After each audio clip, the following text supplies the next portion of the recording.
मुख्यमंत्री पुष्कर सिंह धामी ने आईएसबीटी देहरादून का औचक निरीक्षण किया। मुख्यमंत्री ने आईएसबीटी के यात्रियों के बैठने, पेयजल, स्वच्छता, शौचालय की व्यवस्थाओं का निरीक्षण किया। निरीक्षण के दौरान उन्होंने परिवहन निगम के अधिकारियों को निर्देश दिए हैं कि यात्रियों की सुविधाओं के दृष्टिगत सभी व्यवस्थाएं दुरुस्त रखी जाएं।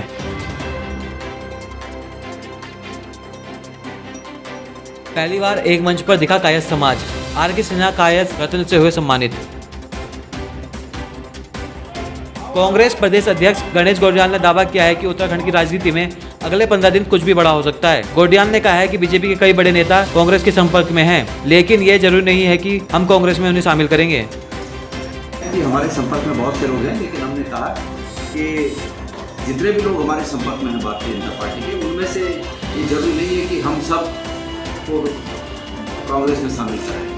हमारे कांग्रेस के जो ऐसे कार्यकर्ता हैं, ऐसे पदाधिकारी हैं जो पिछले 5 सालों से भारतीय जनता पार्टी के खिलाफ, उनकी नीतियों के खिलाफ और उस क्षेत्र की जनता के सुख और दुख में हमेशा 5 साल तक उनके साथ खड़े रहे, तो उनके हितों को भी देखा जाएगा, उनके हितों के साथ समझौता नहीं किया जाएगा।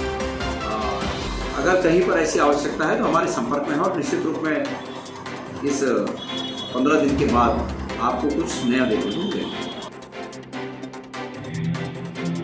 अटल आयुष्मान योजना के 3 साल पूरे होने पर आयोजित आयुष्मान भारत आरोग्य मंथन कार्यक्रम में मुख्यमंत्री पुष्कर सिंह धामी मुख्य अतिथि रहे। इस अवसर पर सीएम धामी ने कहा कि करोड़ों परिवारों को दुनिया की सबसे बड़ी स्वास्थ्य सुरक्षा योजना आयुष्मान योजना से स्वास्थ्य रक्षा कवच मिला है। उस योजना को भी जल्दी से जल्दी इसमें लाया जा रहा है और भी जो जरूरत होगी हम लोग उसको रिकमेंड करेंगे। तो मैं कह रहा हूँ कि एक उत्तराखंड के इतिहास में एक बहुत बड़ा माइलस्टोन है और मैं कह सकता हूँ कि देश की पहली स्कीम है जिसमें कि हर परिवार को हर 5-5 लाख रुपए से कवर किया गया है और ये स्कीम इतनी अच्छी है कि 3.5 लाख लोग अभी तक इसका जो है लाभ ले चुके हैं। राजधानी देहरादून में उत्तराखंड क्रांति दल के केंद्रीय अध्यक्ष युवा प्रकोष्ठ राजेंद्र सिंह विज द्वारा युवा प्रकोष्ठ की कार्यकारिणी का गठन किया गया। युवा संगठन जिला स्तर पर जिम्मेदारियां सौंपी गई और आज उत्तराखंड क्रांति दल 21 वर्षों के पश्चात अगर हम देखते हैं तो आज भी हम उन्हीं मुद्दों के लिए जूझते हुए नजर आते हैं जिनके लिए हमने इस राज्य का निर्माण किया। चाहे रोजगार की बात करें, शिक्षा की बात करें या अपनी पर्यटन नीतियों की बात करें, कृषि नीतियों की बात करें, तो आज आप देख सकते हैं कि किस प्रकार से आज हमारे उत्तराखंड में बाहरी शक्तियों का पूरा बोलबाला चल रहा है। माल रोड स्थित नगर पालिका की भूमि पर भू माफिया द्वारा जेसीबी मशीन चलाने और बांझ के हरे पेड़ के साथ छेड़छाड़ करने का पालिका सभासद गीता कुमाई ने लगाया आरोप। मैं इसका विरोध करती हूँ। सर्वप्रथम तो शासन प्रशासन को सबको देखना चाहिए कि मसूरी एक पर्यटन नगरी है। व्यू साइड को इस तरीके से कवर नहीं किया जा सकता। मतलब साफ साफ नज़र आ रहा है कि कहीं ना कहीं भू माफियाओं का ही खेल है। अंदर क्या साठ-गांठ हुई है कुछ नहीं कह सकते हैं, लेकिन अगर इस पर कोई कार्रवाई नहीं हो रही है तो ये टोटली गलत है और मैं इसका विरोध करती हूँ। विभिन्न मांगों को लेकर चलाए जा रहे चरणबद्ध आंदोलन के तहत उत्तराखंड सचिवालय संघ ने सचिवालय में धरना दिया।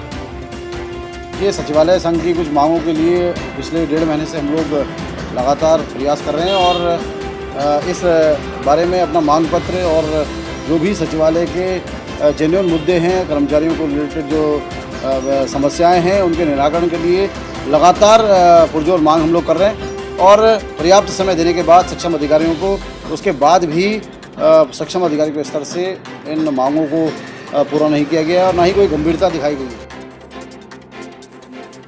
चारधाम यात्रा के मद्देनजर सूबे के अंतिम नगर जोशीमठ के सामुदायिक स्वास्थ्य केंद्र की वैक्सीनेशन टीम युद्ध स्तर पर कोविड वैक्सीनेशन अभियान में लगी है। रुड़की के लंडोरा के जौनपुर जंजेड़ी गांव के जंगल में अल्फा ईंट भट्टे के पास युवक का शव पेड़ से लटका मिला। जैसे ही इसकी सूचना ग्रामीणों को लगी तो देखते ही देखते मौके पर ग्रामीणों की भारी भीड़ जमा हो गई और अफरा तफरी मच गई। रुड़की से संदिग्ध परिस्थितियों में लापता कथित पाकिस्तानी नागरिक आबिद को आखिरकार लोकल एजेंसी यूनिट के गुप्तचरों ने ढूंढ निकाला है। अभी सुबह से ही फरार चल रहा था और इसकी खबर सोशल मीडिया पर आग की तरह फैल गई थी। असल में 2010 में आबिद को बीएसएम तिराया रुड़की से पुलिस और एजेंसी की टीम ने पकड़ा था। उत्तराखंड की तमाम खबरों से जुड़े रहने के लिए देखते रहिए न्यूज़ स्टूडियो।